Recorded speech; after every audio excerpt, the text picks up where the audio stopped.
हरे कृष्णा। आप सब कैसे हो? मैं बहुत खुश हूँ, बहुत खुश हूँ क्योंकि हमें मौका मिला है कि हम माँ को ग्लोरीफाई कर सकें। तो अब ना कुछ कथाएं हैं, बहुत सुंदर सुंदर कथाएं हैं, जिससे ये पता चलेगा कि दुर्गा माता जो है वो भगवान की बहिरंगा शक्ति हैं और कैसे कैसे वो हमेशा हमारी मदद करती हैं भक्ति पाने में।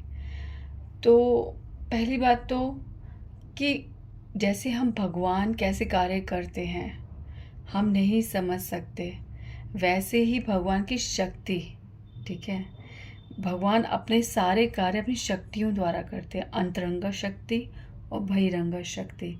ठीक है, तो अंतरंगा शक्ति और बहिरंगा शक्ति ये हम नहीं समझ सकते कि ये भी किस प्रकार कार्य कर रही हैं।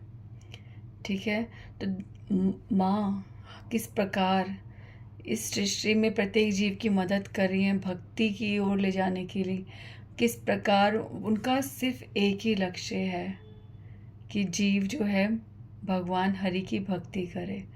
ठीक है, और यही सर्कमस्टेंसेस जो हैं वो इस प्रकार से क्रिएट कर रही हैं कि हम भक्ति कर पाए।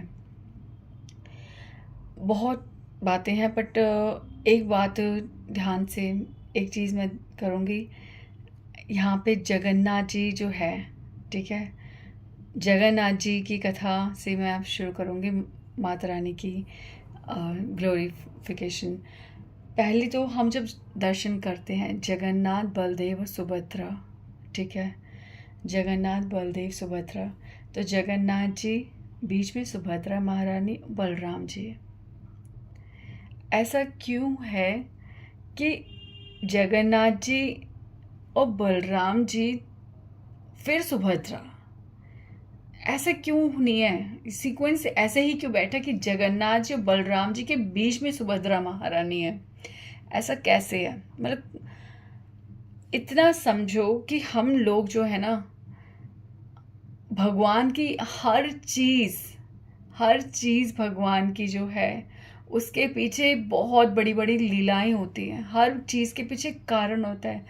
भगवान का हंसना, भगवान का बोलना, भगवान का कुछ कहना, भगवान का किस प्रकार से खड़ा होना, हर चीज़ के पीछे एक बहुत कारण है। ठीक है, बहुत बड़ा कारण है। तो वो हम नहीं समझ सकते। ठीक है, तो अभी मैं बात कर रही थी कि जो दुर्गा माता, भगवान की जो बहिरंगा शक्ति वो किस प्रकार कार्य करती है वो हमें नहीं समझ आ सकता। उसके लिए हमें दो व्यक्तियों की आवश्यक है।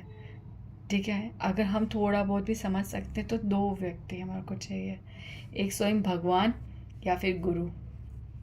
तो ये जो मैं आपको बता रही हूँ ना, जगन्नाथ बलराम जी सुभद्रा, अगर आप लोग कभी जगन्नाथपुरी गए हो, ठीक है, तो हम लोग जब जगन्नाथ जी के दर्शन करते हैं तो हम गरुण जी वहाँ पे जो है उनके पीछे खड़े होकर दर्शन करते हैं। तो जब हम गरुण जी के पीछे खड़े होकर दर्शन करते हैं तो जब जगन्नाथ जी को देखते हैं तो आदि सुभद्रा महारानी दिखती हैं साथ में, और जब हम सीधे हाथ की तरफ जाते हैं तो बलराम जी दिखते हैं, और बलराम जी फिर साथ में सुभद्रा महारानी। तो ऐसा करते करते करते हम गर्भगृह के बाहर तक भी पहुंचते हैं, तब भी ऐसा ही होता है, चल रहा होता है। पर बहुत भीतर जाके, ठीक है, बहुत भीतर, बहुत करीब जाके हमें तीनों के इंडिविजुअल व्यक्तिगत रूप दिखते हैं। बहुत जब भीतर, बहुत क्लोज जब पहुंच जाते हैं तब जगन्नाथ जी को पूरा देख सकते हैं, बलराम जी को पूरा देख सकते हैं, सुभद्रा महारानी को पूरा देख सकते हैं। इसका अर्थ क्या है कि जब हम दर्शन कर रहे हैं जगन्नाथ जी के, अभी हम बहुत दूर हैं, ठीक है, अभी हम बहुत दूर हैं, तो जगन्नाथ जी के दर्शन जब हम करते हैं तो सुभद्रा महारानी दिखती हैं, ठीक है, और जब बलराम जी का दर्शन करते हैं तो सुभद्रा महारानी साथ दिखती हैं। तो ये हम जिस स्थिति पे अभी हम हैं, ठीक है, जिस स्थिति पे हम अभी खड़े हैं, हम जो संसार के अंदर हैं, तो जब हम भगवान की शक्ति का दर्शन करते हैं तो हमारे को उन शक्ति का दर्शन तभी हो सकता है जब हम साथ में गुरु की हो, गुरु की कृपा से, ठीक है, गुरु की कृपा से अगर हम दर्शन करेंगे तो शक्ति समझ आएगी, उनकी कृपा समझ आएगी। और जब भगवान के दर्शन करते हैं तब फिर से शक्ति समझ आएगी। ये ना बहुत गहरा उदाहरण है। जब हम इस संसार में हैं तो हम कहते हैं माया, ठीक है, माया। एक्चुअली मैं सच बताऊं, मुझे ना, हम लोग जो कहते हैं ना सब भगवान की माया है, ये माया का प्रभाव है और माया से बच के रहो, मुझे ये सब ना पर्सनली ना मुझे बहुत नेगेटिव सा लगता है, बहुत नेगेटिव सा लगता है। क्यों नेगेटिव? ये नेगेटिव है नहीं, पर सुन सुन के ऐसा कान में घुस सा गया है कि जैसे कोई इस प्रकार जब बोलता है तो नेगेटिव सा क्यों है ये, इसमें एक नेगेटिव वर्ड कहाँ से आ गया, एक नेगेटिव भावना कैसे आ गई। तो हम जब इस संसार में हैं, ठीक है, तो हमारे ऊपर जो कार्य कर रही हैं वो है भगवान की बहिरंग शक्ति दुर्गा माता, माया, ठीक है, माया। तो जब तक हम इस संसार में हैं हमें माया कहती हैं। जैसे कि हमने बोला जगन्नाथ बलदेव सुभद्रा महारानी के दर्शन, ठीक है, सुभद्रा महारानी के दर्शन या तो गुरु के साथ हो सकते हैं या भगवान के साथ हो सकते हैं, और दोनों के ही दर्शन, दोनों की ही स्थित जो दर्शन है उसमें सुभद्रा महारानी भगवान की शक्ति उपस्थित है। तो जब हम इस संसार में हैं, ठीक है, इस दुनिया में है, तो हमें ये सब नहीं समझ आ सकता, भक्ति के बारे में समझ नहीं आ सकता, शक्ति के बारे में समझ नहीं आ सकता। पर जब बलराम जी, जैसे मैंने पिछली बार बताया था नित्यानंद है, तो बलराम जी, गुरु की कृपा होती है, ठीक है, गुरु की जब कृपा होती है तो भगवान की शक्ति समझ में आती है। वो शक्ति किस प्रकार हमारे ऊपर कार्य कर रही है, कैसे भगवान की एक एक लीला, जिसको हम परीक्षा कह लो, माया का प्रभाव कह लो या कुछ भी कह लो, वो हमारी किस प्रकार सिर्फ भगवान की ओर, हमारी भक्ति की ओर हमारे को अग्रसर कर रही है, ठीक है। तो यहाँ पे जब संसार में भगवान की शक्ति काम करती है तो वो माया कहलाती है। तो यानी कि गुरु के साथ जब माया का दर्शन होता है, ठीक है, इस संसार में जो माया का दर्शन हम सही रूप में तभी कर सकते हैं जब गुरु साथ में हो। और दूसरा, ठीक है, इस संसार के बाहर यानी कि जो भगवान का धाम है, जो भगवान का धाम है, वहाँ पे भी ये माया कार्य कर रही हैं, ठीक है। तो भगवान के दर्शन के समय भी हमारे को भगवान की शक्ति के दर्शन साथ ही होते हैं। तो भगवान के धाम में जब माया कार्य करती है तो उन्हें बोलते हैं हम योग माया, ठीक है। तो माँ के बिना तो कुछ भी नहीं चल रहा, चाहे संसार में हो चाहे उस संसार में हो, चाहे यहाँ पे हो चाहे भगवान के धाम में हो, दोनों जगह माँ ही कार्य कर रही हैं, ठीक है, माँ ही कार्य कर रही हैं। तो माया, योग माया। अभी हमने जो कल गिरिजा स्तुति पढ़ी थी तो उसमें हमने एक लाइन पढ़ी थी, विश्व विमोहिनी। तो विमोहित, विमोहन करना, विमोहन का मतलब होता है कि भुलवाना, ठीक है, विश्व विमोहिनी।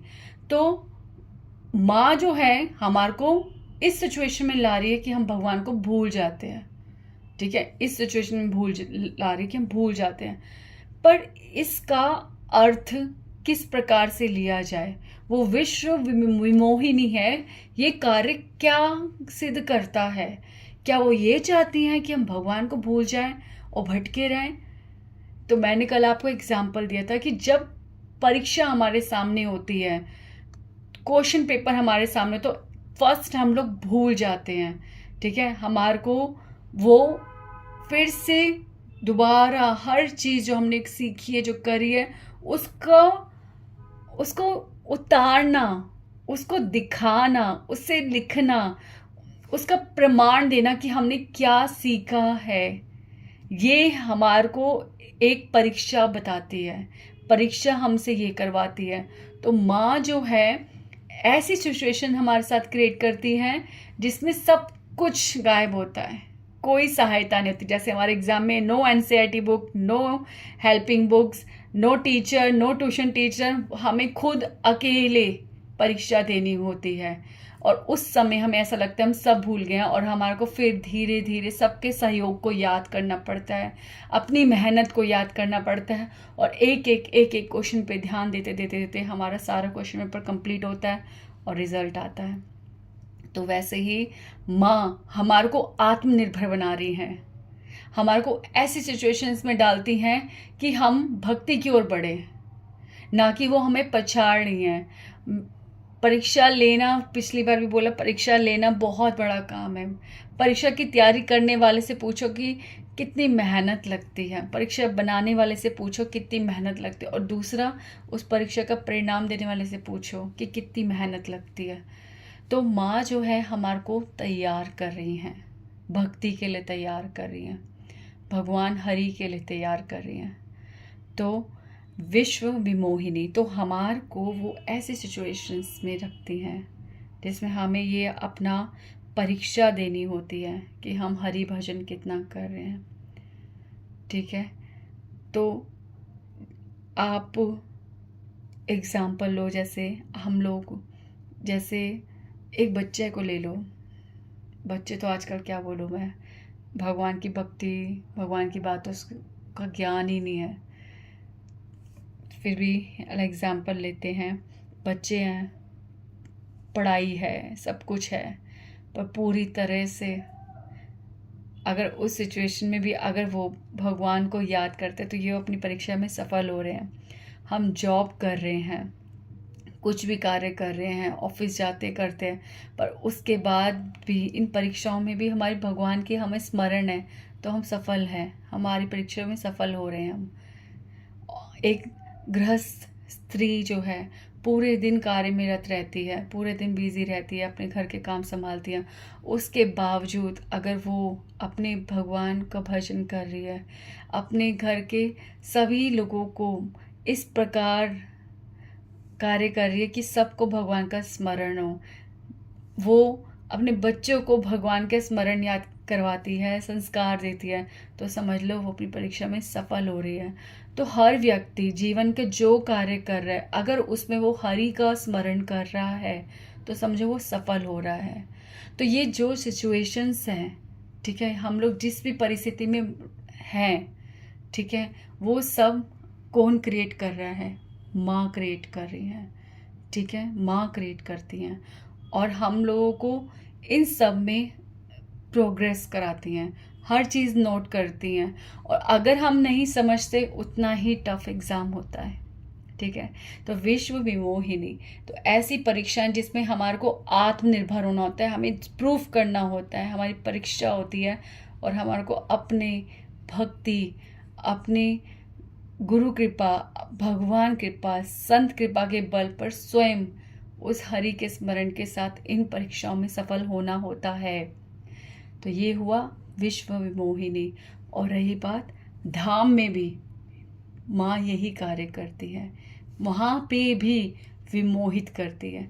जैसे यहाँ पे हम लोग इतना हम लोग फंसे हुए हैं हर चीज़ में कि हम भूल जाते हैं, ठीक है, भगवान है, वैसे ही वहाँ धाम में भी यही कार्य करती हैं कि सब व्यक्ति, सब धामवासी, भगवान का प्रत्येक व्यक्ति भगवान के निज पार्षद भूल जाते हैं कि भगवान है, वो कृष्ण भगवान है, राम भगवान है, ऐसा करके कुछ लीलाएं अपनी करती हैं, अपना विमोहन प्रकाश डालती हैं कि सब लोग भूल जाते हैं कि कृष्ण राम भगवान है। क्योंकि जब लीला होती है, सोचो अगर कौशल्या माता को पता चले कि राम भगवान है, तो वो क्या राम जी को प्रेम कर पाएंगी? अगर यशोदा मैया को पता चले कि कृष्ण भगवान है, जैसे जब कृष्ण ने अपना मुख खोला था तो पूरे ब्रह्मांड का दर्शन करा दिया था, उसके बाद योग माया माँ ने ही विमोहित किया था, भुलवा दिया यशोदा मैया को कि उन्होंने कुछ देखा है। ऐसी कौशल्या माता ने जब राम जी के चतुर्भुज रूप के दर्शन किए थे तो उसके बाद कौशल्या माता को भुलवा दिया। तो ऐसे कई इंसिडेंट जब होते हैं, जब भगवान का राज खुलता है तो वो भुलवा देती हैं। तो ये है योग माया। तो दोनों जगह, इस संसार में और उस संसार में, दोनों जगह माँ ही कार्य कर रही हैं, पर हम नहीं समझ सकते। ठीक है, हम नहीं समझ सकते। तो ये जो जगन्नाथ बलदेव सुभद्रा, ये जो दर्शन है ना, ये प्रूफ करता है कि सुभद्रा महारानी दिखेंगी, ठीक है, गुरु के साथ या जगन्नाथ जी के साथ। तो माँ अकेले नहीं समझ आ सकती। इससे ये भी पता चलता है, अगर हम सोच रहे हैं कि हम माँ की अकेले भक्ति करें, सिर्फ माँ ही भगवान है ऐसे मान के भक्ति करें, तो माँ कहीं भी आपको दर्शन कुछ नहीं देंगी। ना ना ना, जो सत्य है वो सत्य है, जो सत्य है वो सत्य है। आप माता रानी की भक्ति कर रहे हो, आप शिव तत्व नहीं समझते। आप माता रानी की भक्ति कर रहे हो और माता के जो भगवान है, जिनके लिए वो सारे कार्य कर रही है, उस भगवान का अस्तित्व नहीं मान रहे, और आप सोच रहे हो माता को प्रसन्न करोगे। नहीं, नहीं हो सकता, ऐसा नहीं हो सकता।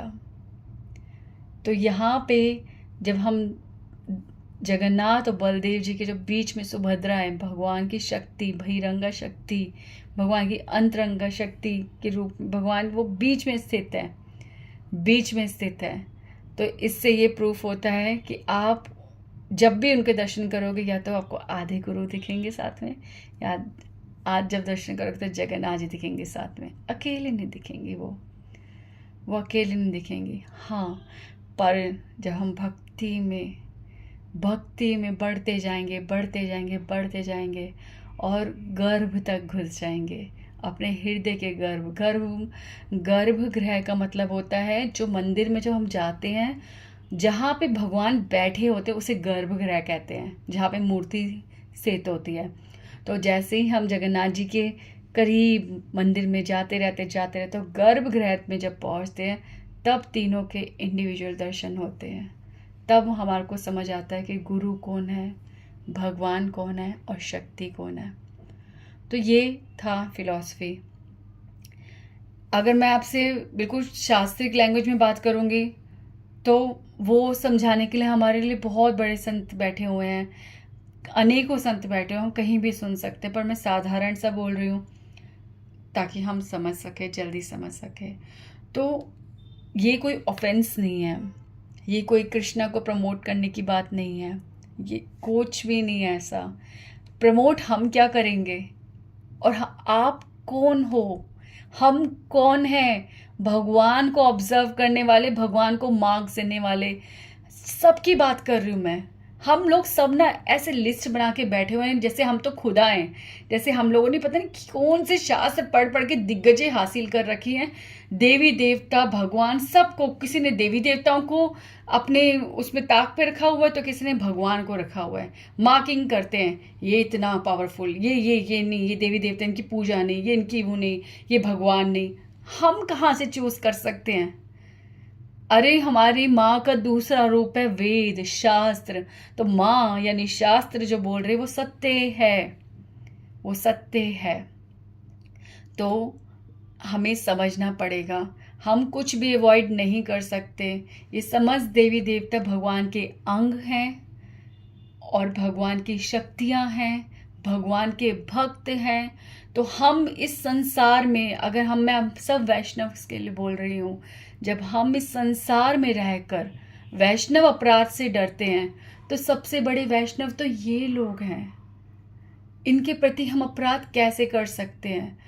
हमें ये नहीं ढूंढना कि हम पूजा करनी है, आप इनके बारे में ग्लोरिफिकेशन करोगे तो आप इनकी तरफ पूजा पाठ में ना चले जाओ, इस भय से आप ये सोच रहे हो कि ये जानने योग्य नहीं है, तो ये हम गलत कर रहे हैं। ये सोचो, वो पॉइंट ढूंढो कि वो किस प्रकार से भगवान के कार्यों में संग दे रहे हैं। क्यों क्यों भगवान ने उनको देवता देवी शब्द दिया है। वो भगवान के भक्त किस प्रकार हैं। कितने शास्त्र हैं हमारे पास।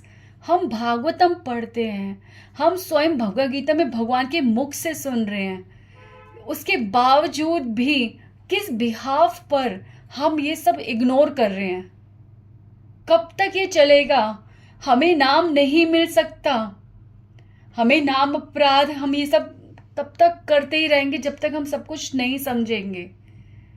और रही बात कि हमारे श्रील प्रभुपाद, हमारे संत इस तरह से जब बोलते हैं माया के प्रभाव से बचना, देवी देवताओं की पूजा नहीं करना, तो वो एग्जैक्टली वही बोल रहे हैं। वो ये नहीं कह रहे समझो मत।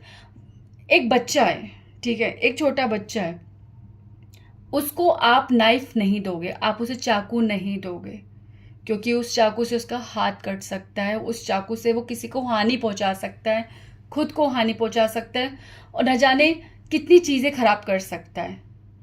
पर जब वो बच्चा समझदार हो जाएगा तो आप स्वयं उसको उस चाकू का उपयोग करना सिखाओगे और उसे स्वतंत्र छोड़ सकते हो, क्योंकि आपको पता है उस चाकू का उसे उपयोग करना आ गया है।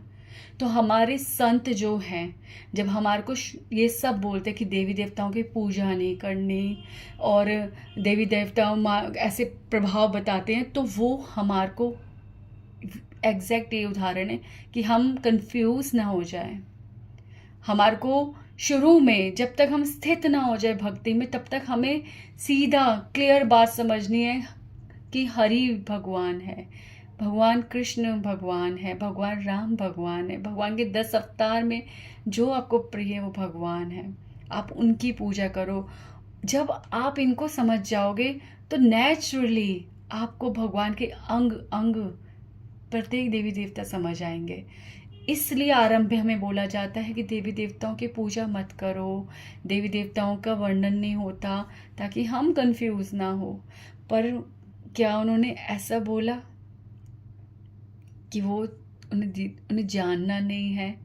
हम जब 10 नाम अपराध पढ़ते हैं तो उसमें क्या अपराध है, हाँ, कि किसी को भी, किसी भी देवी देवताओं को भगवान से स्वतंत्र समझना, भगवान से स्वतंत्र समझना।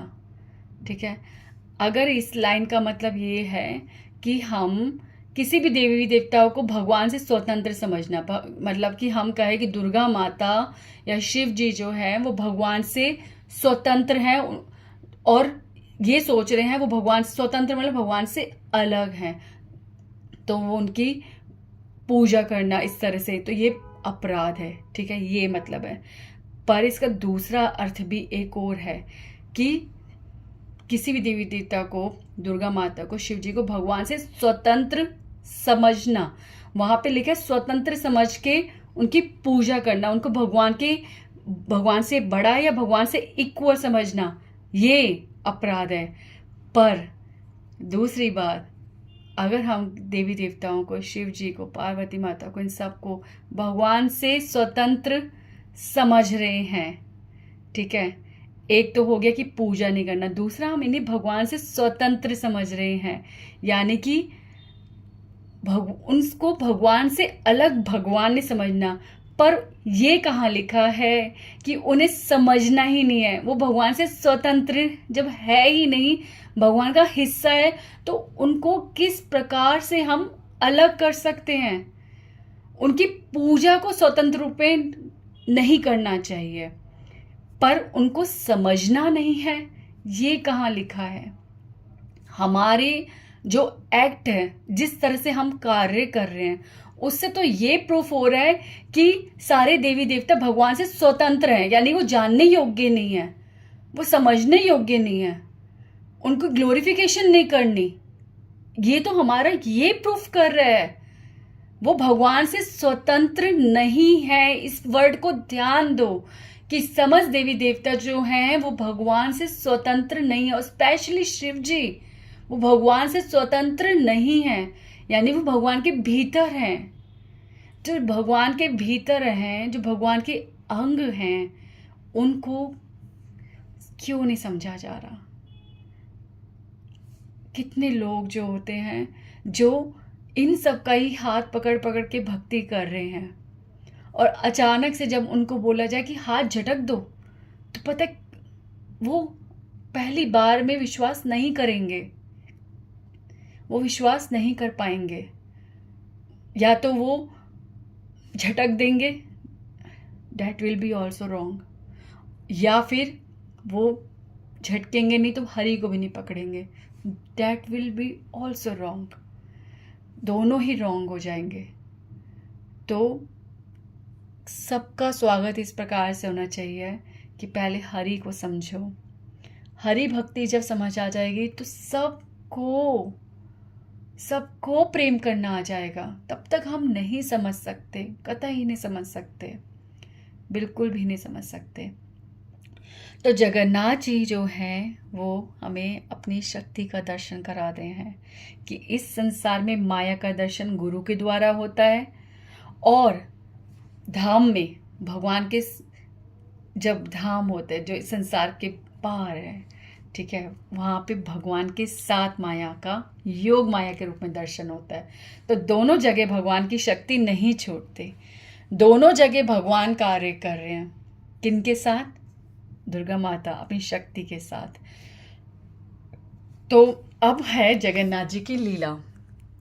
जगन्नाथ जी की लीला तो यहाँ पे मैं स्टॉप करती हूँ और नेक्स्ट में आपको बताती हूँ जगन्नाथ जी की लीला, जिसमें दुर्गा माता का कितना मोस्ट इम्पॉर्टेंट रोल है। हरे कृष्णा।